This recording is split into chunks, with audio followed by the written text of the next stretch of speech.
Hello, CB. Thank you for being here today on YouTube. Thank you for saying yes. Thank you for saying yes. You are such a beautiful light. I invited you here today because you have shared some experiences with me lately around your experience of Acasma and the new spaces of you. And so I just thought it would be nice to talk about these experiences that you have had and the way that Acasma has folded into that space of you. So thank you so much for being here. Kirsten, I'm thrilled to be here. Thank you for asking me. And I am really excited to talk today about how Acasma has come in and unfolded and wrapped around and done all kinds of allowances for me to be a new person. And I'm glad to be here to talk today. Thank you. So you took AQE Foundations. Yes. AQE Foundations, which for anybody that's new here or doesn't know, AQE Foundations is a course where you learn Acasma Quantum Energy, which is what I do. It's what CB does and all of my students. I, as a human, have walked through life, especially in my adult years, with a bit of what I guess is called, like savior's complex, savior syndrome, whatever that's called, where I want to, dive in, seeing somebody struggling with a situation or something, and just dive in, just all in, and get caught up in their story, their emotions, oh, I have to fix this for you. What can I do to make this, and just drown in it with them. Like that has been my mode of operandi, just for whatever reason. And recently, I had a very dear friend who opened up to me about some major struggles that she's having in life. And I found myself reacting to her with love and kindness and hugs and open arms and just holding space and literally holding her while she cried and held on to me. But I did not find myself falling into the just crying and losing my cool and being like, how can we fix this? And I held her, I held space for her. And in my head, I was like, wow, this is happening.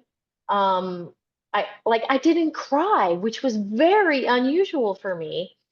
And it felt so beautiful. It was a gift to my soul. And actually, it was even more of a gift to her to not just swoop her up. I totally held the space. I was able to direct her to some immediate and specific assistance for her issue. But I did it from this is how I can help you. And she was so grateful and was very open to it all.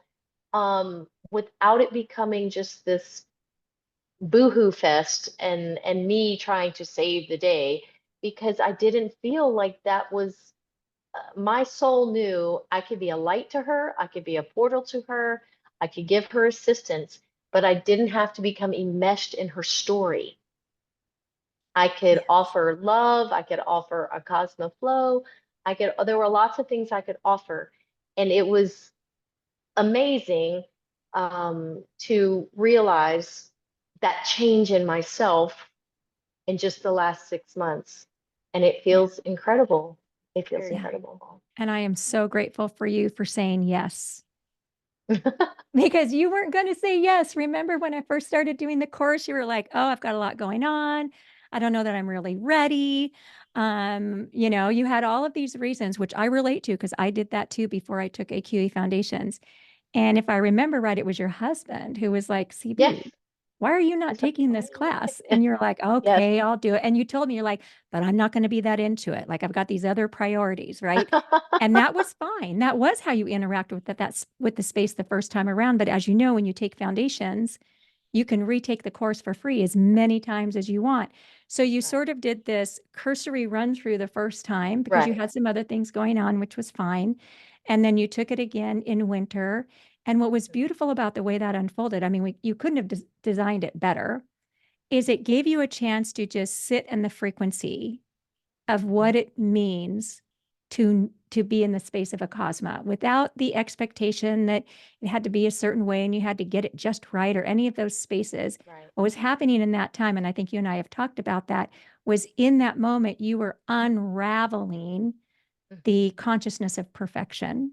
You were Yes. unraveling the consciousness of, I'm going to be the A student in the front row doing everything Yes. right. You were unraveling Yes. all of those old storylines, which gave you the freedom when you took Yeah. it again to be new.